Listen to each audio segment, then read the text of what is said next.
খুব ভাপা পুলি খেতে মন চাচ্ছে, কি আর করা, বানিয়েই ফেললাম।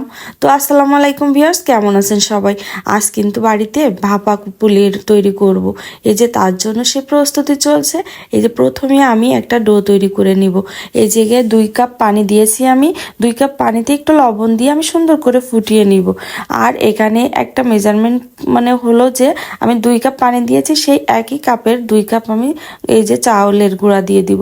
তো এতে করে কিন্তু আমার আটার ডোটা একদম পারফেক্ট হবে, নরমও না শক্ত না। তারপরে মিনিট খানিক আমি ঢাকনা দিয়ে ঢেকে আমি তারপরে এই যে একটা নাকড়ি দিয়ে আমি এটা সুন্দর করে নেড়ে চেড়ে আমি একটা ডো তৈরি করে নিব। তো পুলি পিঠা তৈরি করতে কিন্তু এই যে চালের গুঁড়া দিয়ে আমি ডোটা তৈরি করেছি। সুন্দর করে নাড়াচাড়া করে আমি ডোটা আবার একটু কিছুক্ষণ ঢেকে রাখবো, এতে করে আরও অনেক সফট হয়ে আসবে। তারপরে আমি একটু ঠান্ডা হইলে একদম উষ্ণ গরম থাকলে আমি এই ডোটা সুন্দর করে হাতে মেখে নিব। এতে করে একটা সফট সফট ভাব আসবে আটার ডোটা, আর সাইড দিয়ে পিঠাটা ফেটেও যাবে না। তারপরে আমি সুন্দর করে এটা মেখে আমি আরও কিছুক্ষণ ঢেকে রাখবো। আর এদিকে আমি যে পুলি পিঠার ভিতরে পুরটা তৈরি করে নেব, তার জন্য সামান্য একটু পানি দিয়েছি আর দিয়ে দিলাম 1.5 কাপ মতো চিনি। তারপরে একটু লবণ আর এই যে কিছু এলাচ আর দারচিনি দিয়ে দিলাম। আর একটু কালারের জন্য একটু খেজুরের পাটালি গুড় দিয়ে দিলাম, এতে করে সুন্দর একটা কালার আসবে। আর মনে হচ্ছিল চিনিটা একটু কম হয়ে যাবে মিষ্টিটা, তার জন্য আমি আরও একটু চিনি দিয়েছি। তারপরে সুন্দর করে নাড়াচাড়া করে এটা গলিয়ে নিব। তারপরে আমি দেখুন গলে গেলে একটা সুন্দর কালার এসেছে। তো অফ ক্যামেরাতে আমার এই যে নারকেলটা দিয়ে আমি কিন্তু সুন্দর করে শুকনা করে এই পুরটা তৈরি করে নিয়েছি। তো দেখুন আমার পুরটা রেডি। এখন আমি পিঠা তৈরি করতে বসেছি। তো সমস্যা হলো, একটা মানুষ কিন্তু সব কিছু গুণ তার ভিতরে থাকে না। আমি কিন্তু এই পিঠাটা বানাতে পারি না, এই যে সাইডের এই ডিজাইনটা আমি করতে পারি না। এই জন্য কিন্তু আমার শাশুড়ি মা কিন্তু খুবই সুন্দর পিঠা তৈরি করতে পারে। তার জন্য আমার শাশুড়ি মা হাতে এইগুলা তৈরি করে নিচ্ছে। দুইজন আমরা শাশুড়ি বৌমা মিলেই পিঠাটা তৈরি করছি।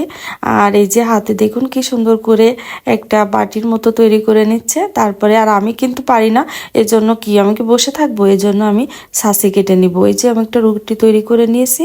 তারপরে এই যে আমি পুরটা দিয়ে দিব।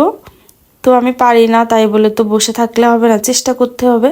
তাই আমি এখানে ছাঁচ দিয়েই পিঠাটা তৈরি করব। এখানে 2টা রকমের আমি ছাঁচ নিয়েছি, একটা রাউন্ড শেপ আর একটা হার্ড শেপ।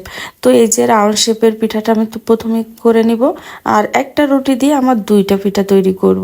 এই যে সাইড দিয়ে আমি এই যে রুটিটা সুন্দর করে কেটে নিলাম। দেখুন কত সুন্দর পিঠা হয়ে গেল। তারপরে এই যে হার্ড শেপের পিঠাটাও আমি তৈরি করে নিব। এর জন্য রুটিটা আমি সুন্দর করে আর একটু ঘুরিয়ে নিলাম। তারপরে আমি কিছুটা পুর দিয়ে তারপরে এটাও আমি তৈরি করব। আসলে খুব মন চাচ্ছিল পুলি পিঠা খেতে। তো আমরা শাশুড়ি বৌমা মিলেই কিন্তু আজকে এই পিঠাটা তৈরি করব। আর এই শীতে, কনকনে শীতে কিন্তু গরম গরম ভাপা পুলি খেতে আপনাদের কেমন লাগে জানি না, তো আমার কাছে কিন্তু খুবই পছন্দ, ভালো লাগে। আর আমার শাশুড়ি আম্মা দেখুন এই যে হাতে তৈরি করছে কত সুন্দর করে। তো এখানে 3 রকম পুলি পিঠা তৈরি করা হয়েছে, আর কিছু নারকেলের পুর থেকে গিয়েছিল, তো সেটা দিয়ে নাড়ু তৈরি করে রেখেছি। তো দেখুন পিঠাগুলো কিন্তু অনেক সুন্দর হয়েছে। আপনারাও কমেন্টে জানাবেন আমার পিঠাগুলো কেমন হয়েছে দেখতে। তারপরে আমি এখন সেদ্ধ করব। তারপরে একটা পাত্রে পানি দিয়েছি, আর তারপরে ছিদ্রযুক্ত এই যে পাত্রটা বসিয়ে একটা সাদা কাপড় আমি পানি দিয়ে ভিজিয়ে তারপরে বিছিয়ে দিব। তারপরে এখন এক একটা করে পিঠা আমি এর উপরে বসিয়ে দিব সেদ্ধ করতে।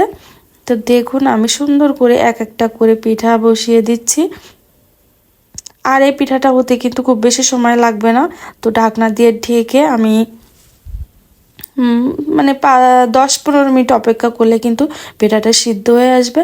তারপরে এই যে আমি ঢাকনাটা দিয়ে আমি একটা কাগজ দিয়ে ছিদ্রটাও বন্ধ করে দিয়েছি, এতে করে দ্রুত আমার পিঠাটা সিদ্ধ হয়ে যাবে।